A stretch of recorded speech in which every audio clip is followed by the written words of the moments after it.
I'm Jessica Farley. I am the Associate Director of the Fair Housing Center of Southeast and Mid-Michigan. I'm here today with my coworker, Nikki Green, our Director of Enforcement. We're going to split this training up. But today we're going to be covering, trying to provide you with a working knowledge of source of income protections in the state of Michigan, as these are new within the past about 13 months. And so we're figuring out how we can use this to help open up housing opportunities for people free from discrimination. So we're going to talk a little bit about the fair housing centers in Michigan, general fair housing law information. Then we'll go into more detail about the source of income protections. We'll do some case examples and some kind of emerging issues / to be determined things, pieces of the law, and then what to do if you think that you or someone you know may have experienced discrimination. If you have questions at any point, feel free to interject. Does everybody who wants one have a copy of the PowerPoint presentation? Okay, great. And then just a little plug. So this training is made possible by a very generous grant from the Michigan State Housing Development Authority. So they've made this possible for us today, but they also would really like us, as would we, to get feedback at the end of the session. So we do have a very quick evaluation that we'll ask you to complete. And if you'd like more information on any of the work we do, or future trainings, or to file a complaint, you can check a box on there and give us your contact information so we can stay connected. All right, so fair housing centers. The Fair Housing Center of Southeast and Mid-Michigan, we are a nonprofit fair housing enforcement agency that, and our mission is to end housing discrimination and promote accessible, integrated communities. So we do that through investigative services, advocacy, and community education like this. We are one of 4 private nonprofit fair housing centers in the state. So you can see the blue on this map here. The star in the center is our Lansing office, which happens to be just next door at the nonprofit hub. And then our main office is in Ypsilanti. But we do have colleagues all over the state, in Grand Rapids, Kalamazoo, Detroit, and then there's a fair housing center in based out of Flint, out of the Legal Services Office. They operate just a little bit differently than we do, but again, with the 5 of those groups, we make sure that no complaint in the state goes unheard. This is just to show you what complaints have been coming into our office. So this is last year. Historically, race and disability make up the kind of like our back and forth for the top number of complaints received by our office. But with the new law, we receive about 200 complaints a year on average, 180 to 200 complaints a year. Last year alone, we received over 80 source of income complaints.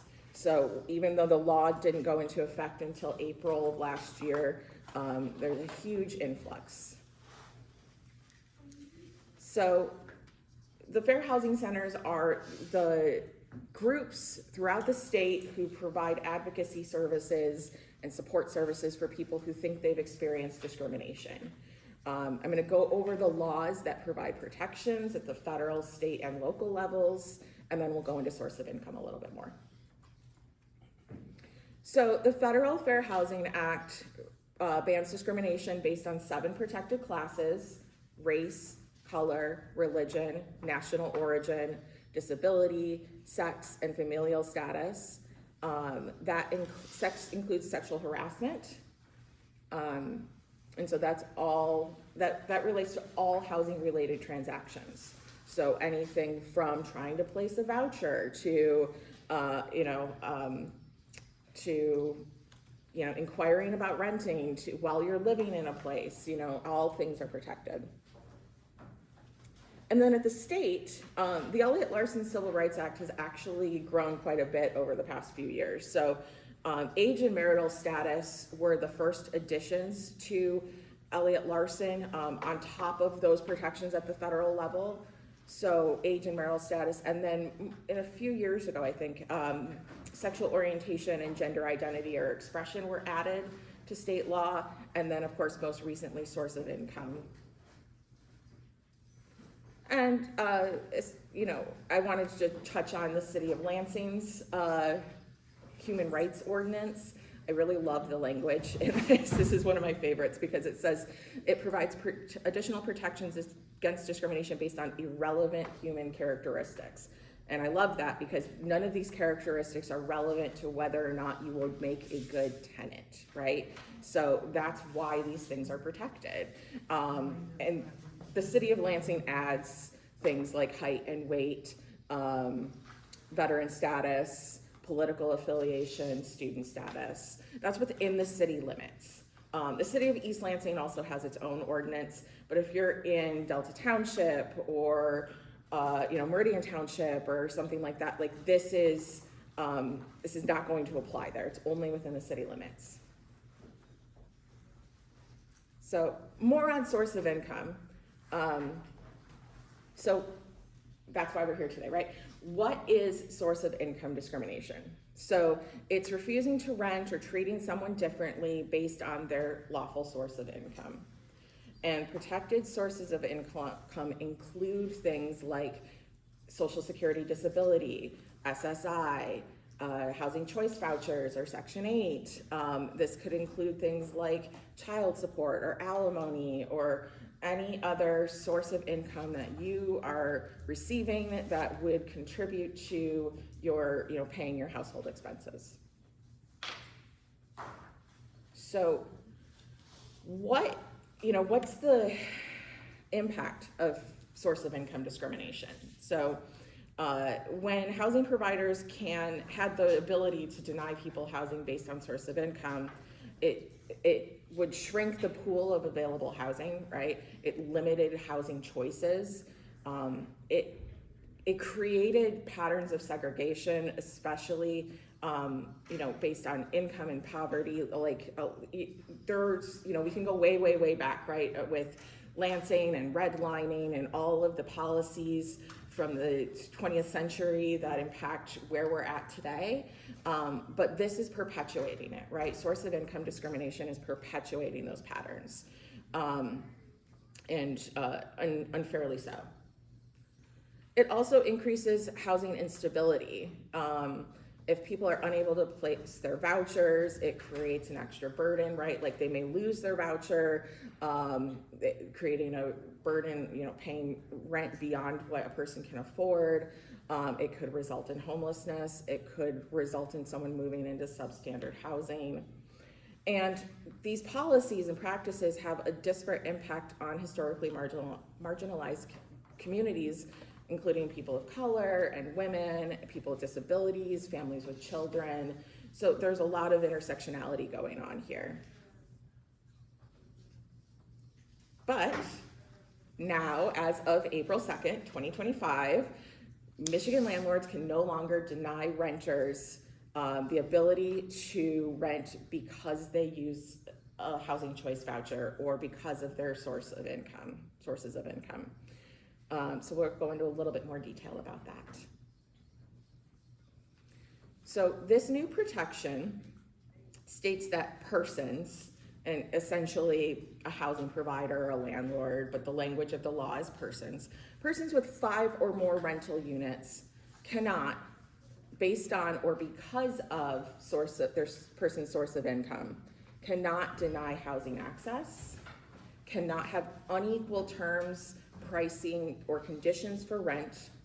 They cannot misrepresent housing availability or discourage people from applying, and they cannot retaliate against any person for asserting their fair housing rights. I should say, they cannot legally do any of these things, right? That doesn't mean it's not happening, but legally, housing providers cannot, that have 5 or more units cannot engage in these practices. I have a question. Yes. So how does that work when there's a requirement like you make 3 times the rent and you have a housing choice voucher? That is a fantastic question. We will get to that a little bit later on in the training. But yes, that's very relevant. So you might hear, I mean, these are things that we've heard. When we give these examples of, you know, kind of like key phrases or things that you might hear that might, you know, make you perk up and think, okay, there's source of income discrimination possibly taking place here. It might be something like, sorry, you know, as blatant as we don't accept Section 8, right? Or we don't accept housing choice vouchers. Is that on the slide? What's that? Is this on the slide? It is. They Okay, should. I see it. Yeah, if anybody is missing any slides, just let me know. We'll get you another packet because I had a couple of printer mishaps. So source of income discrimination might sound like we don't accept Section 8.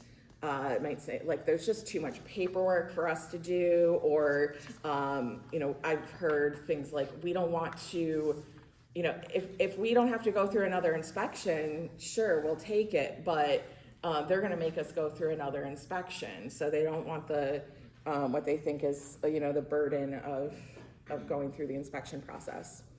They say that they're going to have to increase the amount of rent in order to take their voucher, you know, charging more to a person with a voucher than a person without. Telling people that we just don't enter into third-party agreements. Yes. So in the housing choice voucher department, that's what we're running into. Mhm. They take the voucher, they'll look at the whole process, they'll go through the inspection and everything, and then when it comes time to sign the HAP, they won't sign it. So if that is happening and they have 5 units or more, contact us, because that is an outright violation of state law at this point. And that's why we're doing this education. You know, the fair housing groups across the state are really working to get the word out about these protections and about these changes to the law, because before, you know, April 2nd of last year, that was something that we couldn't do a whole lot about, right, unless there were source of income protections locally. But we are, you know, we're still encountering it. Not everybody understands it, so it could be intentional, it could be a misunderstanding, it could be you know, a variety of different things, but so far the law doesn't, there's nothing that says that is a valid argument against taking a voucher. Yes? What are they confusing us on?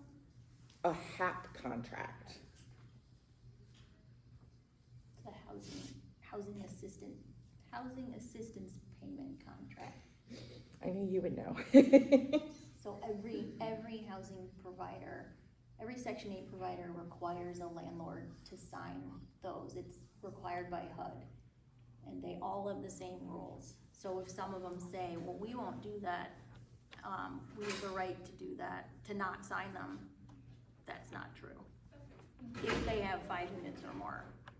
And that's some of the stuff we do as well. You know, we'll get into case examples in more detail in a little bit, but one of the things that we did, and one of the reasons we had such a huge influx of complaints last year, is that we were trying to determine, right, if a housing provider had a no Section 8 policy, we were doing our homework to see, do they have 5 or more units? Do we, you know, are they exempt from the law, or are they bound by it? And so a lot of smaller housing providers don't have to, but, you know, interestingly enough, this is a bit of an aside, but interestingly enough, on behalf of the Fair Housing Center, gosh, what was it, 3 years ago now, that I was part of I was able to testify at a Senate committee hearing in favor of this law. And, you know, there were supporters in attendance and there were opponents in attendance, but what really stuck out is that there were a couple of housing providers who were in support of this bill, and who really said, you know, they're like, this is not too much. I'm a small landlord. I have 3 properties, but I see no reason why anybody would not accept this, right? It's guaranteed rent. It's not that complicated, you know. So there's support from, you know, from the housing market, but not everyone. So we're trying to get everybody up to speed. Yes. So basically, we don't have to make the phone call with the question, do you accept Section 8 if they're large properties? Because they Correct. have to accept it. Exactly. Correct. Yep. Okay. But if you make that call and they say no, or they say something that sounds like a, you know, kind of roundabout way of saying no, then let us know. Contact the Fair Housing Center. Anything? Okay. Of course, it's illegal to threaten anybody if they are exercising their fair housing rights as well. That goes for any protected class. But if they threaten to evict or take any adverse action because you're exercising your fair housing rights, that is a violation of, you know, it could be a violation of federal, state, or local law, depending on what the case is, but it is a violation of the law. All right, so I'm super pleased with all the questions so far, but I'm going to ask a couple of you. So true or false? A landlord with 3 units in Michigan is exempt from Michigan's source of income law. True. That's true. Also, it's not fair because I gave you the answers in your.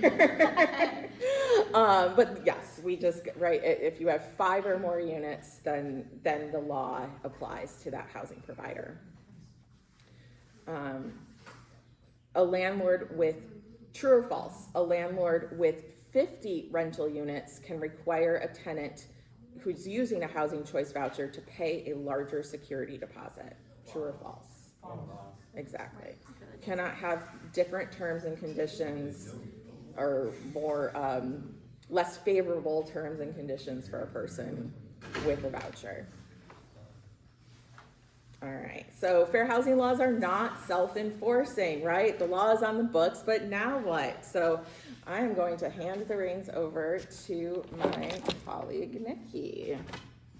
And sir, I would just heard what you said, so yeah, if they are doing that and they are bigger, like charging more security deposit, then that would be a definite instance where you would wanna call us and file a complaint, and we would investigate, because like Jessica said, because this is so new and a lot of landlords are operating under the old way where they can get away with a lot of this stuff, maybe some of them don't know, but a year later that doesn't fly.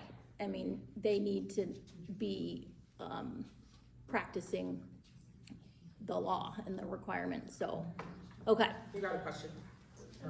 yes. When you say unit, I know you're talking about like these apartment complexes, but what about landlords that own like multiple homes? Does that mean that they have more than 5, it's for them as well? Yeah, so if it's a single family home, it has to be 5 homes. If the house is split up, you know, sometimes they split houses into apartments. Yeah. Then, like, let's say there are 2 apartments in one house, that would count for 2 units. So they're private. Yeah.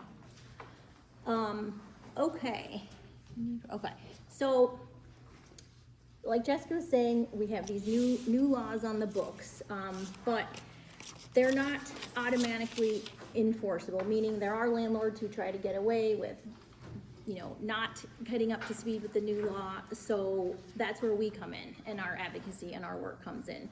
So what we do is we take and resolve complaints of illegal housing discrimination, so what we were just talking about, so like the gentleman's example about a higher security deposit or income threshold issues, or anything related to his protected class.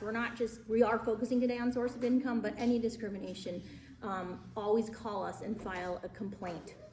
And what we do is we basically help fill in what we call the evidence gap. So we investigate, we do testing, which is like secret shoppers, where we may send out people to properties and have a tester with a voucher and a tester without a voucher, and see if they're told different security deposit amounts or different credit requirements or any disparate treatment or information. So we are your advocates and we are here to help. Okay, yes. Can they have a different application process? No. Like different documents, cause I've been Well, getting that. the HAP, so, sorry, backtrack. The HAP contract, yes, so someone without a Section 8 voucher is not gonna have to fill out the HAP contract. So there is some extra paperwork, yes, but the traditional things like security deposit, holding fee, application fee, things like that, those have to be constant, those have to be equal.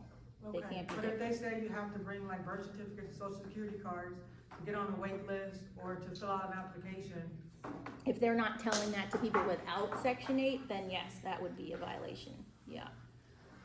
So in subsidized housing or site-based, typically that is required of all And that's applicants. okay. And that's okay, Okay. yeah.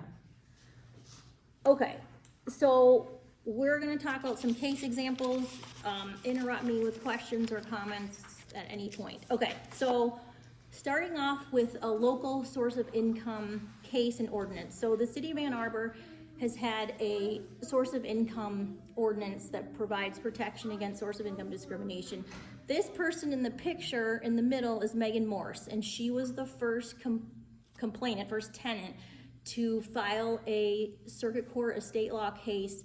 The ordinance in Ann Arbor provides for what's called a private right of action, basically being able to file a discrimination case in state court. The two people on either side of her, on the left is Mike Steinberg, he's the head of the U of M Law Clinic, and the person on the right is one of his students who helped with the case. So Megan applied to live at a couple different apartments in Ann Arbor, including one at the landlord called Wilson White, so owned multiple properties, so was definitely a bigger player in the market, and she was told that they don't accept third-party contracts, that they accept Section 8, so this is kind of like their, like kind of, what would you call it, like proxy kind of denial. Like they say they accept Section 8, but then when you get down into the details, they told her, but we don't enter into third-party contracts, meaning they don't sign that HAP contract. And we know that if a landlord won't sign that, the person's Section 8 won't go through and the whole process doesn't work,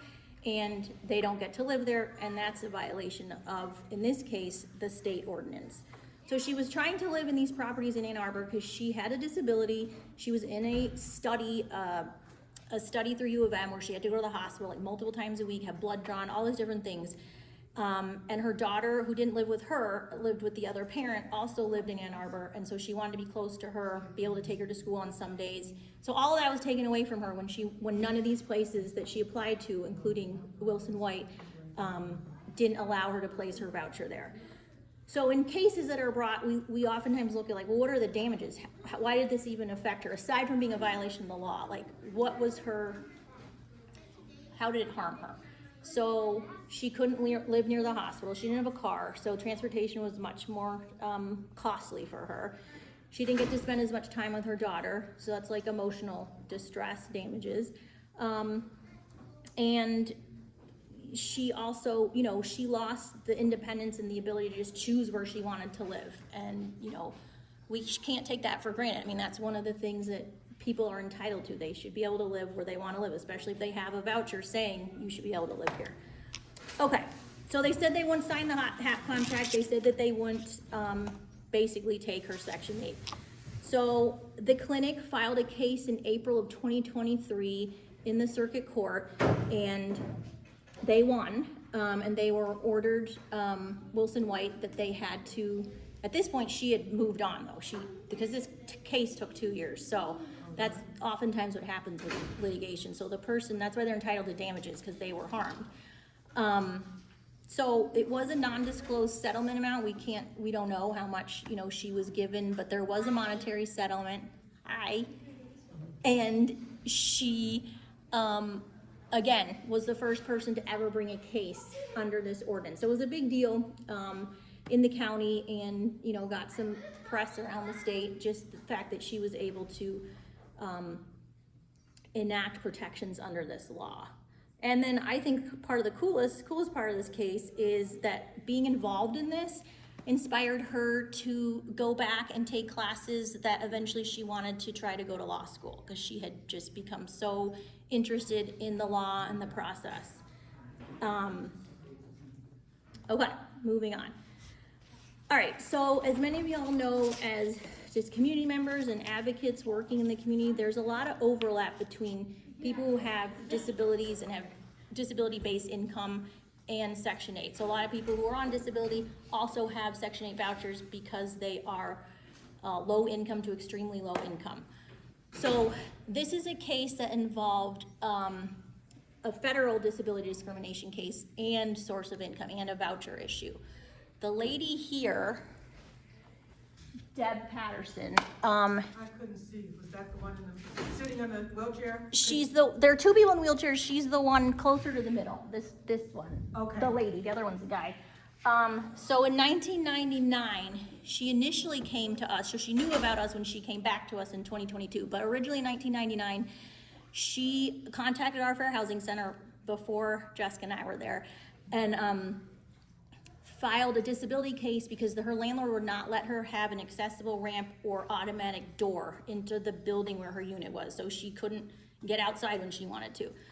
So she knew about us because of this successful case, and she still lived at the Pines of Clover Lane 22 years later when she contacted us. And this time the issue was a little bit more involved. So she'd lived in this same apartment for, like I said, 22 years. She had all her modifications set up. She was in a wheelchair full time. So she had the expanded doorway. She had the lowered cabinets in the kitchen and the bathroom. She had flat thresholds so her chair could just roll over it. And a new management company took over and they transferred her to a unit, just told her, didn't ask, just said, this is what's happening. You're gonna move across the hall to another unit temporarily. Although there was never given any time period of when she would be moved back. They said they were moving her to do renovations in her unit, the one she'd lived in for 20 years. Renovations that she didn't ask for or really need, is what she said. Okay, so a couple months passed by. In the interim, in this new unit, she doesn't have any of her modifications that she'd been used to in the other unit. And so she had a lot of in-home healthcare aides who were helping her because of her disability, it's very difficult to understand her when she speaks. So she had her advocates speak for her to the management. She needs temporary accommodations and modifications in this unit before we all move her back, because she's been living here now for months and you're not telling us when she's going back. Turns out, without telling her, they had someone else, they leased that unit, the newly renovated unit, to someone else who did not have a disability, so didn't need all those modifications that were in there. And they continued to just ignore her aides about moving back to that unit or getting new accommodations or modifications in the Unbelievable. new unit. Yeah, it really It is. just doesn't make any sense. Why they No, do that? right. What possible advantage do they get from doing this? So She got a lot of money, I would imagine. she Horrible. she needed full-time around-the-clock care because she couldn't take care of herself, because she couldn't get in the bathroom, she couldn't cook for herself, she couldn't do any of the things she could do before. So really loss of independence. So she had, because she couldn't afford the 24-hour nursing and home health care aides come in, she had to go to like a rehab/nursing facility, which she didn't want to do. That was the whole point. Like, she wanted to and could live independently. So she contacted us. She'd gotten out of the rehab and she'd gotten back to her apartment, and within a month of being back in her apartment, the new management company said, oh, by the way, your rent is increasing $400 and we're not taking Section 8 anymore. So, layer upon layer of different forms of discrimination. So, disability and source of income. So she contacted our office initially first we started discussing, the reasonable modification denials. And then she told us about the source of income. She said, I don't think everyone else is being charged this amount. So we did some testing, which is, like I said earlier, kind of like secret shoppers for housing, where we send people out. And so we had some testers, I think they were phone tests, call the property, and they were told different rental amount for the same accessible unit that she wanted. So that was evidence of discrimination right there. So what we were thinking was that in retaliation for her asserting her fair housing rights, asking for the reasonable modifications, they said, well, no, they knew that if she couldn't afford to live there, they wouldn't have to make the modifications. And so they said that they weren't gonna accept Section 8 anymore. So she worked with a cooperating attorney that we We have like a list of cooperating attorneys.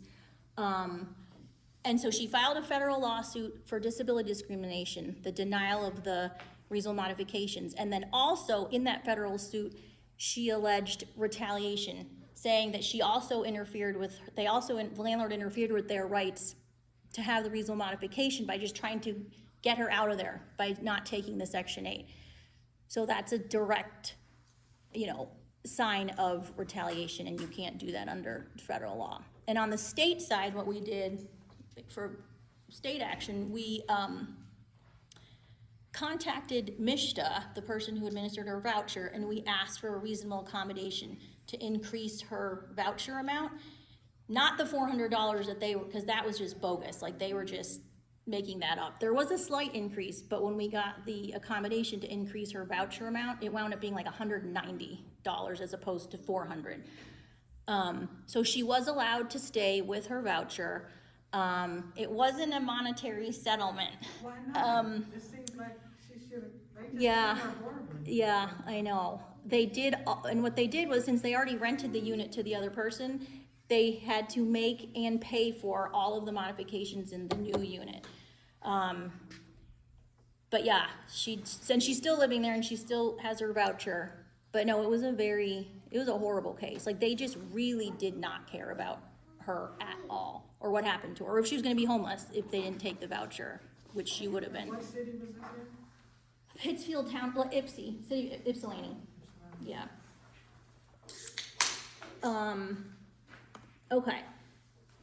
This is Mr. Tyus on the right. On the left is our former director, Pam Kish, who started the center back in 1992.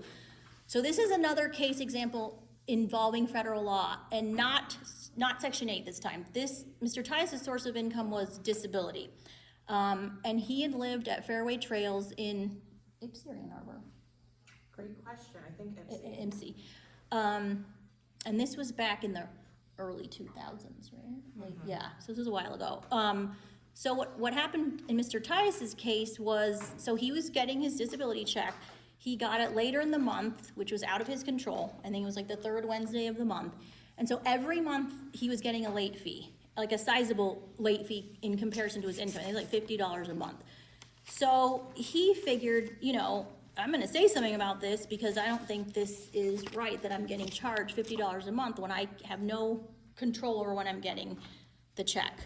And he was right. That is what's called a reasonable accommodation, that you can ask your landlord to waive late fees for a disability check coming later in the month. If it comes past, like a lot of landlords require you to pay without a late fee by the 5th or the 3rd or something. He wasn't getting it until way further in the month. So they didn't grant it, and instead of granting it, they filed an eviction against him. So he went to district court. I think he had a landlord-tenant attorney, like legal services attorney, and the judge ordered that they grant the accommodation, that they let him pay later. And at the hearing, the other attorney, the landlord's attorney, Fairway Trails attorney, said on the record, which was really stupid, well, he's not gonna be living here that much longer anyway. So the first retaliation was evicting him based on asking for the reasonable accommodation, and then they doubled down and did it again by saying, well, we're not gonna renew his lease, so we don't have to do the accommodation. So that was enough evidence for him to, he originally took the case to HUD, Department of Housing and Urban Development, and they didn't get him very much money. I think they proposed like $500 or something. But the HUD investigator actually really believed in the case. He just wasn't able to push through the money side. So he told him, you have a right to hire an attorney and take this to refer it to Department of Justice. And they gave him an attorney, and ultimately he got $50,000. Interestingly enough, back in the day, there were higher, if you look at the, inflation and all that, there were higher settlements 15, 20 years ago. Even without inflation than there are now. But it was a great case, and he knew from the beginning that it wasn't right, what they were doing to him. Okay. And I just don't understand the rationale of the landlords. Why do they think fighting about something that they could just do easily is better? It's just, I don't understand the motivation. I don't either. And because it even ultimately costs them more money, because they have to go into court, they have to hire a lawyer. Some of it is, I honestly think, ego. Like, they don't wanna be told by like their tenants what to do, and they just think like, oh, here's this person on disability, and, you know, I'm just gonna push him around and do what I want and discriminate. I mean, it is just, Just human kindness and Mhm. compassion just don't exist. no, no. I will say, in this case, I'm not gonna give them the benefit of the doubt in Yeah. this case, because they've had multiple chances to rectify it along the way, right? But, Yeah. you know, there are cases where it's a matter of maybe misunderstanding. And so, you know, we do wanna make sure that they fully understand, you know, people sometimes misunderstand that fair housing, you know, they think fair housing means you have to treat everyone the same way. And while that is true to an extent, if there's a person with a disability who needs an accommodation or modification to make that housing, more equitable, right? So then you do have to bend the rules or do a little extra or whatever, you know, within reason, right? Like this. Reasonable accommodation, Yeah. like this. So, it's just worth noting that sometimes it's a misunderstanding. I'm not gonna say that's usually the case, but, you know, we can certainly, that's why we Do start this. with advocacy. Yeah. It's why we start with a letter informing them of the, you know, the complainant's rights, and, see if we can't come to a resolution without getting into federal court. Yeah, right. I mean, there's lots of steps that came before this, like Jessica said, like letters of advocacy, explaining the law, but sometimes they just dig their heels in and they just wanna fight, I guess. I'm watching the time. Oh, you're good. Okay. Okay, the next case, so this is very recent, as in end of March, this case was filed. So this is another, well, actually, this is the first case under the state law, under L.A. Larson Civil Rights Act that Jessica talked about earlier, that just passed in March of 2025. This was the first case in the state of Michigan brought under the new state law provision, and so it was very exciting. Miss Burton applied to South Grove Apartments. It was just in Pittsfield Township, so slightly outside of Ann Arbor. And she was told, similar to Megan Morse's case, she was told, we accept Section 8, but we don't enter into third-party contracts. And this is, again, a large landlord. They definitely knew the new law, and they were just trying to get away with it. What they also told her that was very misleading was, she told them where her Section 8 voucher was through, like one of the local MSHDA providers. They said, well, just change your voucher to get it from this place, because they don't require you to sign the HAP contract. They don't require third-party contracts, which we know is essentially a lie. Because every PHA or MSHDA contractor, like anyone who participates in the federally subsidized HUD program, has to sign that HAP contract. So when we contacted the other place where they said they weren't requiring it, and they said that is absolutely not true. So we had testing involved here, so the complainant was told that, and then we did a test, and that tester was verbatim told the same thing. So it wasn't just like a one-off or like an agent who didn't know what they were doing, like this was their policy. So Ms. Burton also had a cooperating attorney that we worked with, and she filed a state court case, because this is under the new L.A. Larson state law. So they filed it in circuit court in Washtenaw County. And the interesting thing was, they still let Ms. Burton move in, but they wouldn't take her voucher. So when I was talking to her, she said, you know, I'm scrounging, borrowing money from every single person I know, and I only can probably last one more month. So the fact that they were like, well, we'll still let you move in, like you just have to pay the full rent. Like she wouldn't have a voucher if she were able to do that. So what this did, her lawyer filed for like an immediate court decision, this preliminary injunction for them, even before the whole case was heard, to force the landlord to take the voucher like as of May, so she didn't have to pay the full rent for May, because she wouldn't have been able to. So that case is still going on, but it's a very good sign that the first step was granted, that they told the landlord that they have to accept it. And so do you know what their defense is? Well, I was at the hearing for the preliminary injunction, and they didn't really have one. They were kind of saying what Jessica was just saying, like you have to treat everyone the same, and so the fact that people on Section 8, like, get separate, inspections and have all these added, what they were saying, added requirements, that isn't fair to the landlord. And it's like, well, no, if you look at the statute, the new source of income statute, it specifically says that you can't treat anyone differently based on their source of income, or change their conditions, or say they won't sign the HAP contract. So no, he talked a lot, but he didn't make a lot of good arguments. Okay, and this is getting to what you asked Jessica a little while ago. So I'm not gonna get into all the nitty gritty of this, I just gave you all this so you can have it. So this is the income threshold, the 3 times or 2.5 times the income issue. And this is probably what we see the most, I'd say, like, problem, where we have people calling and saying, you know, I have a voucher and I'm applying places and I just keep getting denied because they're telling me I have to make 3 times or 2.5 times the income. If that were true, they wouldn't have the voucher, because you can't have a voucher and earn as much money as these landlords are saying you have to make. So it's like a circular argument. Exactly. Yeah, so this is originally what our state law was supposed to be modeled after. This is what Megan Morse's case, the first one we talked about, this is what she used. It specifically says, any monthly housing assistance administered by any federal, state, or local agency shall be treated as income in the amount of 3 times the value of the monthly rentals, meaning it just substitutes. It's no question, no calculation, it's just very straightforward. And it works, and landlords have a very difficult time getting around this. I mean, they can't, because it's written so clearly.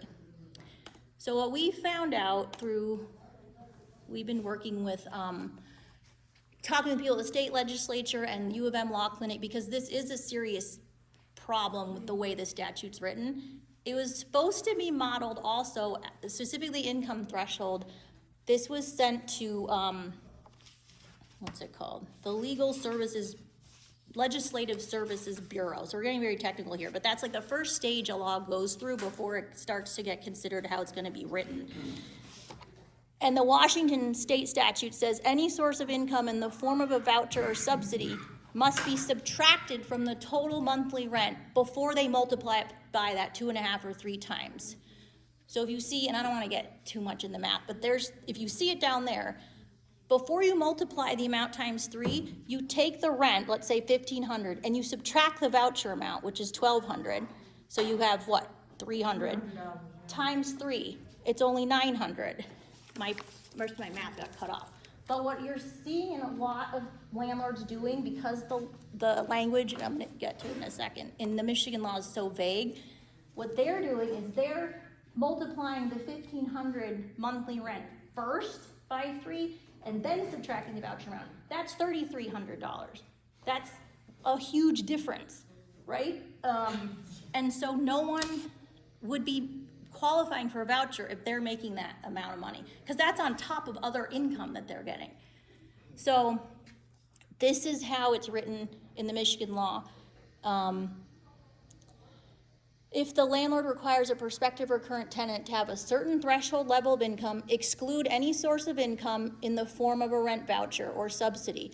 So it's just vague. It just doesn't go in the specifics of when you subtract the voucher, or they could have just made it even easier and just adopted what the Ann Arbor statute says. So anyway, my whole point in bringing this up is just that there are a lot of issues around this, and so people who are being told you don't earn enough money, your income's not high enough, like that in and of itself is a problem, and we're looking for complainants who've had this situation happen to them, because what we're trying to do is find a case to bring before the state court to say that, to get something defining this language clearer. So if you have experienced this yourself, or advocates, if you have clients who are experiencing this, and all this applies with like a veteran's voucher, it's the same thing. Like, it's no different. Like the Section 8 voucher and the veteran's voucher, it applies the exact same way with these rules. Okay. So then how do we take action? So what do we do to kind of bring about change and enforce the law? So first of all, you know, if you're thinking that you may be experiencing housing discrimination, or you know people or family or friends, or you just have questions, or you're not sure, is the Fair Housing Center the right place to contact? You know, are you even ready to file a complaint? You know, just contact us and we can walk you through all of this. And even if you're not ready to file a complaint, you can always call us back, or if you are, everything's confidential, everything is free. There's absolutely no cost for our services. So yes, do not hesitate to call us.